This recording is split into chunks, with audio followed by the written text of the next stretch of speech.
ನಮಸ್ತೆ ಫ್ರೆಂಡ್ಸ್, ಎಲ್ರಿಗೂ ಇವತ್ತೊಂದು ನೆಗಡಿಗೆ ಒಂದು ಪ್ರೋಟೋಕಾಲ್ ಹೇಳ್ತಾ ಇದ್ದೀನಿ ನೋಡಿ. ಎಲ್ರಿಗೂ ಈ ಸೀಸನಲ್ಲಿ ಎಲ್ರಿಗೂ ಪದೇ ಪದೇ ಮೂಗು ಕಟ್ಕೊಳ್ತಾ ಇರುತ್ತೆ ಮತ್ತು ನೆಗಡಿ ಆಗ್ತಾ ಇರುತ್ತೆ ಅಂಥವ್ರಿಗೋಸ್ಕರ ಒಂದು ಪ್ರೋಟೋಕಾಲ್ ಹೇಳ್ತಾ ಇದ್ದೀನಿ ನೋಡಿ. ಈಗ ನಮ್ಮ ಇದು ಎಡಗೈ ಹೆಬ್ಬೆರಳು ನೋಡಿ, ಇಲ್ಲಿ ಈ ಥರ ಟಚ್ ಮಾಡಿದಾಗ ಸ್ವಲ್ಪ ಮುಂದೆಗಡೆ ಇಲ್ಲಿ ಉಬ್ಬು ಥರ ಬರುತ್ತೆ. ಇಲ್ಲಿ ಆ ಉಬ್ಬಿರೋ ಜಾಗಕ್ಕೆ ನೋಡಿ, ಇದು ಡಾರ್ಕ್ ಬ್ಲೂ ಕಲರು, ಇದು ವಾಯಿನ ಇನ್ಕ್ರೀಸ್ ಮಾಡುತ್ತೆ. ಇದು ಅದೇ ಉಬ್ಬಿರೋ ಜಾಗದಲ್ಲಿ ಒಂದು ಗೆರೆ ಎಳಿಬೇಕು ನೋಡಿ, ಈ ಥರ. ನೆಕ್ಸ್ಟು ಇದು ಬಲಗೈ ಉಂಗುರ ಬೆರಳು ಸೇಮ್ ಇಲ್ಲಿ ಫೀಲ್ ಮಾಡಿದಾಗ ನೋಡಿ, ಇಲ್ಲಿ ಉಬ್ಬು ಥರ ಕಾಣುತ್ತೆ. ಎಲ್ಲ ಬೆರಳಲ್ಲೂ ಇದೇ ಥರ ಇರುತ್ತೆ. ಇದನ್ನು ನಾವು ಮೂಗು ಅಂತ ತಗೋತೀವಿ.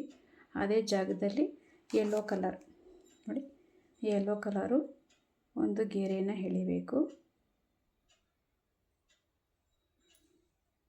ನೋಡಿ, ಯೆಲ್ಲೋ ಕಲರ್. ಈ ಯೆಲ್ಲೋ ಕಲರ್ ಹಾಕೋದ್ರಿಂದ ನೆಗಡಿ ಸ್ಟಾಪ್ ಆಗುತ್ತೆ. ನೆಕ್ಸ್ಟು ಈ ಡಾರ್ಕ್ ಬ್ಲೂ ಹಾಕೋದ್ರಿಂದ ಮೂಗು ಕಟ್ಕೊಂಡಿರೋದು ರಿಲೀಫ್ ಆಗುತ್ತೆ. ಈಗ ಕೆಲವರು ಎಲ್ಲ ಡ್ರಾಪ್ಸ್ ಎಲ್ಲ ಹಾಕ್ತಾ ಇರ್ತೀರ ಮೂಗು ಕಟ್ಕೊಂಡಿರೋದಕ್ಕೆ, ನೆಗಡಿಗೆಲ್ಲ ಟ್ಯಾಬ್ಲೆಟ್ ತೊಗೋತಾ ಇರ್ತೀರ. ಅದಕ್ಕೋಸ್ಕರ ನೋಡಿ ಫ್ರೆಂಡ್, ಇದನ್ನು ಒಂದು 10 ನಿಮಿಷ ಹಾಕಿ, ನಿಮಗೆ ಗೊತ್ತಾಗುತ್ತೆ, ರಿಲೀಫ್ ಆಗುತ್ತೆ. ಇದೇ ಥರ ಒಂದು 1 ಅವರ್ ಹಾಕಿ, ಡೈಲಿ ಒಂದು 3 ರಿಂದ 4 ದಿನ ಹಾಕಿ, ನಿಮಗೆ ರಿಸಲ್ಟ್ ಗೊತ್ತಾಗುತ್ತೆ ಫ್ರೆಂಡ್ಸ್.